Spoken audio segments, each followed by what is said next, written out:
Miaraba ny mpanaraka ny RDB Live. Eto Ambatofotsy, lalana andalovan'ny RN7 indray mitondra ny fandarana eglizinay anareo. Izay tsy iza izany fa eto amin'ny ekara Saint-Michel Ambatofotsy Gare. Arao ary ny tantarany sy mombamomba anazy izay ankalaza ny fetiny ato toa andao raha tsika hatramin'ny farany azy. Samy miarabantsika rehetra izay mpanaraka ny RDB Live. Eto amin'ny fiangonana Ekaramasina Misely Ambatofotsy Gare isika amin'izao fotoana izao. Izaho izay miteny dia ny filohan'ny filan-kevitra pastoraly voalohany eto an-toerana Ramatoa Modely Clara Noniriny. Atao akaiky ato ny filoha-lefitra filan-kevitra pastoraly Monsieur Patrick. Dia atao akaiky ato ny katesista eto amin'ny fiangonana Monsieur Lucien. Manaraka azy Président Tony, filohan'ny filan-kevitra pastoraly lefitra faharoa. Dia Madame Fabine, secrétaire ny fiangonana. Monsieur Nirina, filan-kevitra économique. Dia Madame Lydia, atao amin'ny farany ato ny mpitantsorabola eto amin'ny fiangonana. Ny Ekaramasina Misely Ambatofotsy Gare dia atao anatin'ny diocèse Antananarivo, vikaria manodidina Atsinanana ary ao anatin'ny district Ambohijanaka. Ny olo-masina mpiaro ny fiangonana dia mazava ho azy fa niaraka anjely Masina Misely. Toerana misy azy dia eto amin'ny commune rurale Tsiafa, Antananarivo Atsimondrano, amin'ny RN7, route nationale numéro 7, PK21 amin'ny route d'Antsirabe.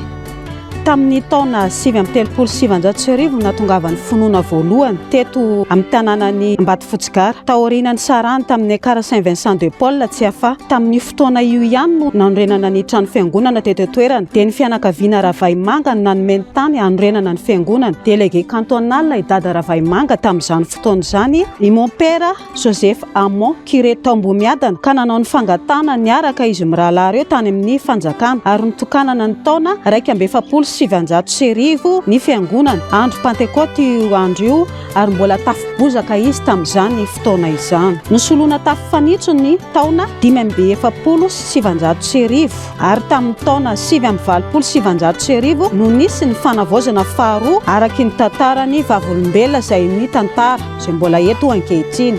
Nanorina ny tilikambo voalohany izay mipetaka tamin'ny trano fiangonana ireo kristianina taoriana kely io dia ny taona 1970. Tamin'ny taona 1940 no nanangana ny fototra an'ity trano fiangonana izay tazantsika ity izahay teto an-toerana. Efa teto moa izaho tamin'ny fotoana io. Dia ny taona 1940 no noravana tanteraka ny fiangonana Tranainy izay tao anatiny. Dia trano fiangonana fahatelo izao tazantsika izao hotokanana izao. Misy faritra efatra eto amin'ny fiangonana Ekaramasina Misely Ambatofotsy Gare.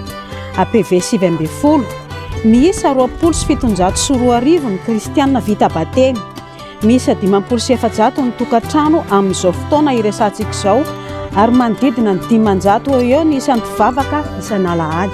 Mpamboly ny 70 isanjato ny kristianina eto an-toerana dia fambolena frezy, voninkazo, vary, mangahazo, legioma sy ny sisa no hita eto amin'ny manodidina.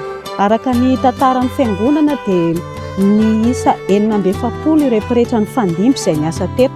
Namaky tamin'izany tamin'ny taona 1970 hatramin'ny 1970. Mon père Joseph Amon izay curé tany Amboniadana izy io dia nanampy ny tompo Clara Vamanga nanamboatra ny fiangonana teto voalohany.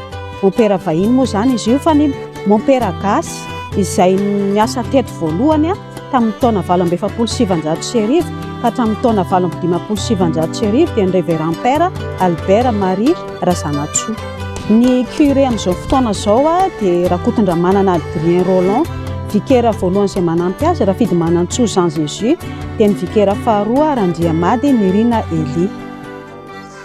Randriamanantsoa Patrick, filan-kevitra pastoraly rehetra voalohany eto amin'ny Ekaramasina Misely Ambatofotsy Gare. misy fikambanana masina anankidimy eto amin'ny kara masina misely Ambatofotsy dia ny lehibe indrindra amin'izany ary ny tsangana voalohany indrindra ny MDMK-CVX dia nanaraka azy ny FET dia nanaraka azy avy eo ny Antily sy ny Fanilo ary ny tsangana farany indrindra dia ny garde d'honneur ny Fomasiny Jesoa izay misy ny tena amin'izao fotoana moa. Ny kara masina misely Ambatofotsy gara dia manana an'ireo fikambanana masina ireo izay marihana fa mandeha tsara daholo fa kosa anaovana fanentanana ho an'ireo kristianina manontolo mba hidirana anatin'ny fikambanana masina na ny ankizy na ny tanora na ny olon-dehibe mba hampitombo ny aim-panahy izay ho azo amin'izany fikambanana masina izany. Raha ny fikambanana masina efa misy anankidimy voalazako teo dia mbola tsy ireo daholo ny fikambanana masina amin'ny fiangonana katolika dia manentana ny tompony andraikitra isan'ambaratongany anentana anay eto amin'ny fiangonana ho amin'ny fikambanana masina hafa ankoatran'ireo efa voatonona ireo fa raha ny fiangonana katolika dia mbola maro ny fikambanana masina tsy hanana anay sy ny famporisihana ny kristianina eto anatin'ny fikambanana masina sy ny voameranasa ihany koa. Ny voameranasa moa dia misy ny LMK, ny Valia, Piservia, ny Cœur ary ny Pikalo eto amin'ny fiangonana. Ny fiangonana sy ny sekoly moa dia tsy afaka misaraka amin'ny tantara mahafiangonana fiangonana ka tamin'ny taona 1790 no niorina teto amin'ny tanin'ny fiangonana ny Collège Saint-Michel Ambatofotsy gara.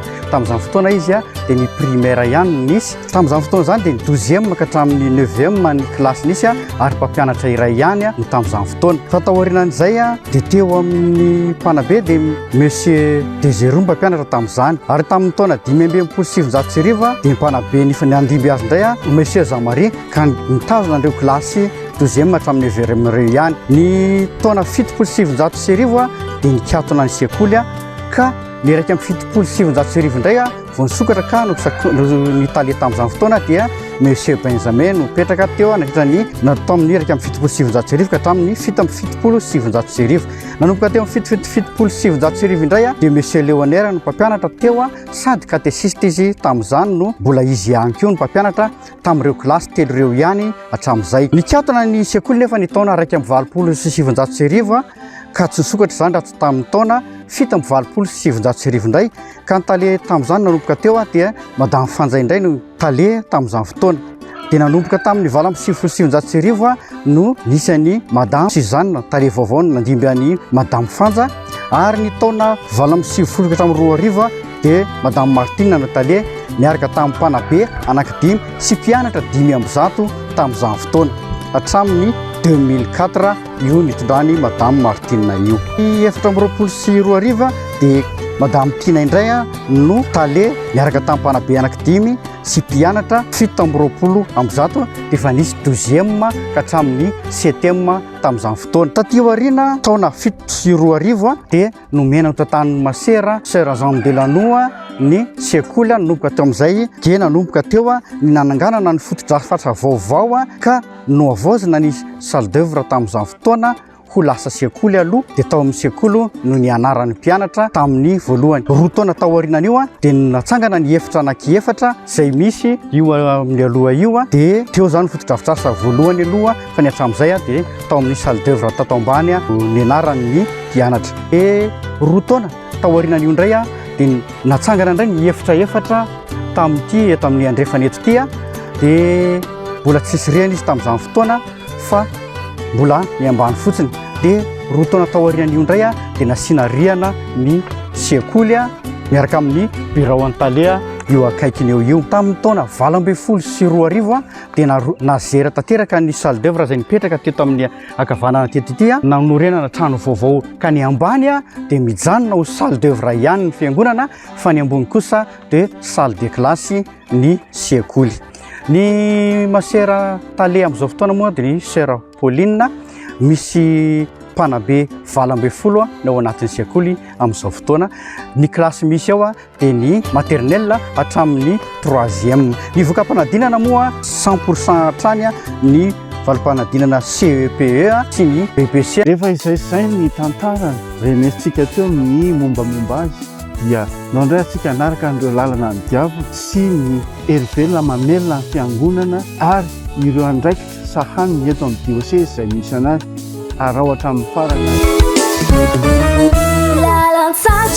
Tenako moa zany dia katesista izay voatendrin'ny pretra eto amin'ny ekara masina misely Ambatofotsy-Gara, izay miezaka ny ampandroso ny fiainam-pinoan'ny kristianina arak'izay hoe voatendrin'ny pretra izay. Ka ny voalohany amin'izany dia fiainana ny soro-dalana enina izay nataon'ny diosezya iainan'ny kristianina rehetra eto amin'ny fiangonana Ambatofotsy. Ka voalohany amin'izany dia ny fanentanana ny any fotony dia ny APV izay akohona am-piangonana velona isa tokantrano tsirairay avy any manentana ny kristianina indray sakrameta ny rehetrarehetra, ny tokantrano maso, ny tokantrano izay tsy vita mariazy dia manentana ny katesista, mitsidika ny APV isa tokantrano isaky ny alahady moa nanaovana an'izay vita lamesa. Fa izay no anentanana ny kristianina. Manarak'izay dia fampiroboroboana ihany koa ny voameran'asa indrindra ny fikamanana masina eto amin'ny fiangonana. Misy maromaro ihany izy ireo efa voalaza teo aloha. Tsinganana manokana amin'izany ny voameran'ny liturgie izay mampiaina tanteraka ny liturgie ato amin'ny fiangonana isaky ny misy ny sorona masina dia ny voameran'ny liturgie ireo no aina mamelona ny fiangonana indrindra ny liturgie. Ao ihany koa ny antoko-pihira cœur-ny Saint-Michel Ambatofotsy izay vao nitsangana tato ato ary manantena fa iroborobo izany antoko-pihira izany ho voninahitr'Andriamanitra. Dia manantena ny fiara-miasa indrindra any ivelany any misy Saint-Michel ihany koa any ivelany any mitovy olo-masina piara ny fiangonana aty Ambatofotsy aty Madagasikara aty dia manentana anareo any am-pelezana any andrika an-dranomasina any mba hijery anaraka an'izany hoe Saint-Michel Ambatofotsy izany. Amin'ny 20 décembre moa ny fitokanana efa akaiky izany dia manentana anareo mba hitsidika anay aty Ambatofotsy aty. Ny fandaharam-potoanantsika zany amin'io andron'ny fitokanana io amin'ny asabotsy 20 décembre ho avy izao dia amin'ny 7 ora maraina no manomboka ny Eucharistie masina izay tarihan'ny évêque mpanampy Monseigneur Modeste. Dia ao anatin'io ihany koa dia misy ireo fanolorana mari-pakasitrahana ho an'ireo filan-kevitra na vita be sy ireo atao hoe filan-kevitra ny fandimby teto amin'ny fiangonana. Ao aorian'izay dia isy ny nofokena ny tampihavanana iarahan'ny kristianina rehetra sy ireo zanaka ampelezana rehetra izay any ampelezana any. Eo ihany koa ireo olona izay vahiny nasaina manokana. Koa manasantsika manasantsika zanaka ampelezana rehetra izay any ampelezana any fotoana izao iverenana aty an-tanindrazana hitokana ny fiangonantsika amin'io andro sabotsy 20 décembre io dia tongava fa miandry anareo ny kristianina aty tanàna miandrintsika hiara ikorantsika hiaraka hifantsika. Ao anatin'izany dia misy ny sahobo maro isan-karazany ataon'ny zanaka ampelezana sy ny zanaky ny faritra eto amin'ny fiangonana. Dia mandra-parivo ny andro ny masoandro mody koa no mampalahelo amin'io fa hiaraka hifetitsika. Ny antony nangalana ny RDB Live anaovana izao reportage izao dia noho ny fitantarana ny tantaram-piangonana, ny fizotra ny taona nandalovanay rehetra nanaovana n'io fiangonana izay tazantsika io dia aty amin'ny farany dia ny fisaorana. Isaorana zany misaotra izahay an'ireo izay mahalala tanana rehetra nanampy anay. Voalohany indrindra dia isaorana ny kristianina satria tena herim-po ny kristianina manontolo nanaovana ny fiangonana, nanampy anay tao ny zanaka ampelezana nandritra n'izay fotoana lavalava izay dia isaorana ireo mahalala tanana rehetra nanampy anay, nanao ny trano, nanao ny rehetra tao anatiny, nanomeny dabilio dia singanina manokana. Miala tsiny indrindra raha hiteny anarana pretra izahay satria mon père Patrice Eden dia nanampy anay be dia be tamin'ny nanao ny fiangonana, nanampy anay tamin'ny nanao ny ferme, ny ampahany carreau, ny dalazy dia tena nalala tanana tokoa izy nandritra ny fotoana izay nitondrany teto aminay. Ka misaotra anao betsaka izahay mon père tamin'izay zavatra vitanao teto amin'ny fiangonana nandritra n'izay fotoana nitondranao teto izay. Mamerina fisaorana ho an'ireo kristianina rehetrarehetra, ho an'ny katesista izay nifandimby nandalo teto nanampy anay, ny ho an'ny filan-kevitra pastoraly rehetra izay nandalo teto nandritra n'izay fotoana nanamboarana ny fiangonana ka hatramin'izao fotoana hitenenako izao. Amin'ny 20 ny volana desambra no hitokana ny fiangonana izahay. Azo lazaina hoe vita manontolo nefa misy ampahany mbola tsy vita. Raha ny ezaka akaiky izay ho eritreretina izao dia anao ny varavarankely ny retilikambo izay tazantsika ireo izay mbola misy tsy vita moa zany ny varavarankely ny eritreretana hoe aloha ilay izy tsy tratra satria mavesatra dia mavesatra ny koa. Dia aorianan'izay mieritreritra izahay hanao ny équipement amin'ny salle d'œuvre, zany hoe hanao ny latabatra sy ny seza mba ho azo anaovana fety ny salle d'œuvre. Dia aorianan'izay zahay mieritreritra hanao ny tribune ao am-piangonana satria efa mitombo dia mitombo ny isan'ny kristianina, dia mbola hiezaka mafy dia mafy ary ezaka manokana, dia mbola hanentanana an'ireo malala tanana, indrindra isika kristianina eto toerana. Voalohany ny zanakam-pelezana, ireo izay efa nanampy anay hatramin'izay, mbola hanampy koa ray ny tanana izay mbola tsy nandray anjara, mba handray anjara amin'ny famitana sy ny fanatsarana ny ao anatin'ny fiangonana ny tokotany ety ivelany. Zao tazantsika zao dia nieritreretina ho atao parking any amin'ny plan satria efa misy plany, dia ho isy vavahady lehibe ery amin'ny tazantsika io dia ho atao parking tia, dia mbola hoezaka goavana dia goavana angatantsika amin'Andriamanitra ny havitany izany ary ho antsika malala tanana rehetra. Misaotra betsaka ny RDB Live nanatotosan'izao reportage zao, dia ny technician Monsieur Dadi, dia ny mpanaraka ny RDB Live rehetra eran'izao tontolo izao izay mahita ny page Facebook ny RDB Live. Misaotra tompoko.